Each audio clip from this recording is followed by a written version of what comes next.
Hello बच्चों, ये हमारी प्रोटीन की सेकंड वीडियो। ये है प्रोटीन की कमी से हानियाँ। भोजन में किसी भी पोषक तत्व की कमी या अधिकता उसका कुपोषण कहलाता है। इसी प्रकार प्रोटीन के कुपोषण से मानव शरीर में अनेक हानियाँ होती हैं जो निम्न हैं। नंबर 1, प्रोटीन की कमी से शरीर के शारीरिक तथा मानसिक दोनों विकास अवरुद्ध हो जाते हैं।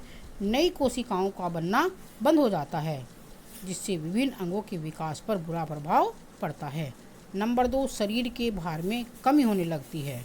नंबर 3, इसकी कमी से बच्चों में क्वाशियरकर तथा मेरेस्मस नामक रोग हो जाते हैं। इसमें बच्चों की वृद्धि रुक जाती है। टांगों तथा हाथों की हड्डियां टेढ़ी हो जाती हैं। मानसिक वृद्धि रुक जाती है। बच्चों में अतिसार, रक्तहीनता, चेहरे पर आँखों के नीचे काले धब्बे पड़ने लगते हैं। बाल रूखे भूरे होकर झड़ने लगते हैं। मांसपेशियों में थकावट रहती है। यकृत बढ़ जाता है। उसकी कोशिकाओं में पानी भर जाता है, जिससे यकृत पर साथ ही अनेक अंगों पर सूजन आ जाती है, पेट फूल जाता है आदि। नंबर 4, इनकी कमी से दांतों का क्षय होना आरंभ हो जाता है। नंबर 5, त्वचा शुष्क यानी कि रूखी, खुरदरी और निस्तेज हो जाती है। नंबर 6, विशेषकर महिलाएं रक्तहीनता यानी कि एनीमिया का शिकार हो जाती हैं। नंबर 7, शरीर जल्दी ही किसी रोग से ग्रस्त हो जाता है, क्योंकि प्रोटीन की कमी से शरीर की रोग निरोधक क्षमता में अप्रत्याशित रूप से कमी आ जाती है।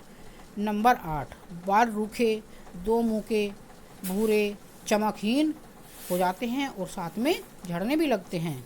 नंबर 9, पाचन क्रिया तथा अन्य क्रियाएं भी अनियमित हो जाती हैं, क्योंकि प्रोटीन के अभाव में पाचक रसों तथा हार्मोन्स का उत्पादन रुक जाता है। नंबर 10, गर्भवती महिलाएं प्रायः कमज़ोर तथा अपरिपक्व बच्चों को जन्म देती हैं, क्योंकि प्रोटीन के अभाव में गर्भ में पल रहे बच्चे का विकास पूर्ण नहीं हो पाता है। नंबर 11, स्तनपान कराने वाली महिलाओं में उचित मात्रा में दूध नहीं बन पाता है, जिससे उनके बच्चे कमज़ोर तथा अल्प विकसित रह जाते हैं। नंबर 12, शरीर में कमजोरी का अनुभव होने लगता है। मांसपेशियां अक्सर थकी थकी रहती हैं। नंबर 13, हड्डियां कमज़ोर तथा टूट फूट जाती हैं।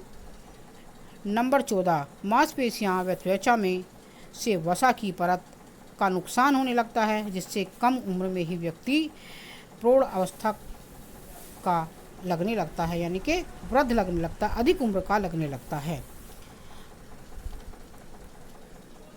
अब आती है हमें हमारी प्रोटीन की अधिकता से हानियाँ। जिस प्रकार किसी पोषक तत्व की कमी हमारे शरीर के लिए हानिकारक होती है, उसी प्रकार से पोषक तत्व की अधिकता भी हमारे शरीर के लिए हानिकारक सिद्ध होती है। सामान्य तौर पर प्रोटीन की अधिकता से हमारे शरीर को जो हानियाँ होती हैं वे निम्नलिखित हैं। नंबर 1, भारत जैसे गर्म देश में जंतु प्रोटीन की अधिकता अधिक हानिकारक होती है, क्योंकि यह शरीर में अधिक ऊर्जा तथा ऊष्मा उत्पन्न करती है, जिससे यह गर्मी में फोड़े फुंसी के रूप में बाहर निकलती है और अनेक लाल लाल दाने हो जाते हैं। नंबर 2, प्रोटीन का पाचन एवं अन्य पदार्थों की अपेक्षा कठिन होता है। इसी कारण अधिक प्रोटीन के सेवन से कब्ज की शिकायत होने लगती है तथा पाचक अंग भी अत्यधिक यानी कि अधिक कार्य करने के कारण थोड़े समय में ही शिथिल होने लगते हैं। नंबर 3, प्रायः प्रोटीन से प्राप्त होने की गई अधिक ऊर्जा तामसिक प्रवृत्ति को अधिक करती है, साथ ही कामेच्छा में भी वृद्धि करती है। अब आती है कि हमारी प्रोटीन की दैनिक आवश्यकता का हमारे पास कुछ चार्ट है। हम आपको बताते हैं कि किन बच्चों को किस तरह की प्रोटीन की आवश्यकता होती है।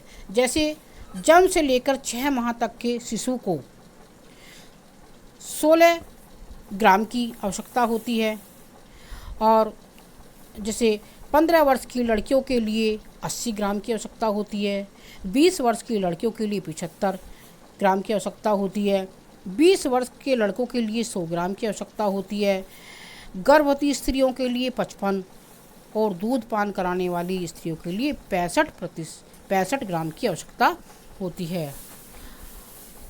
अब विभिन्न खाद्य पदार्थों में प्रोटीन की मात्रा।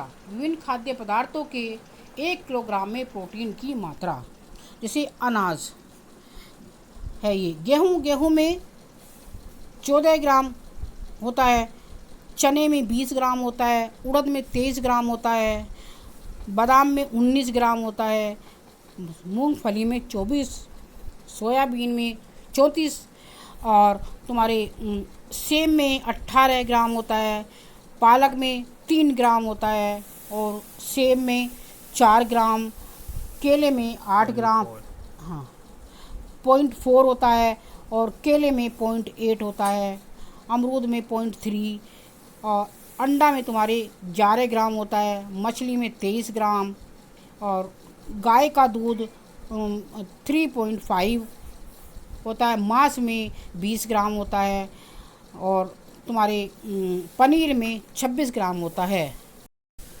बच्चों, यह धारणा है कि मांस, मछली, अंडा में ज़्यादा प्रोटीन होती है, परंतु आप देख सकते हैं कि सोयाबीन, मूंगफली, उड़द, पनीर जैसे शाकाहारी पदार्थ में प्रोटीन की मात्रा मांसाहारी पदार्थ से अधिक होती है। Thank you.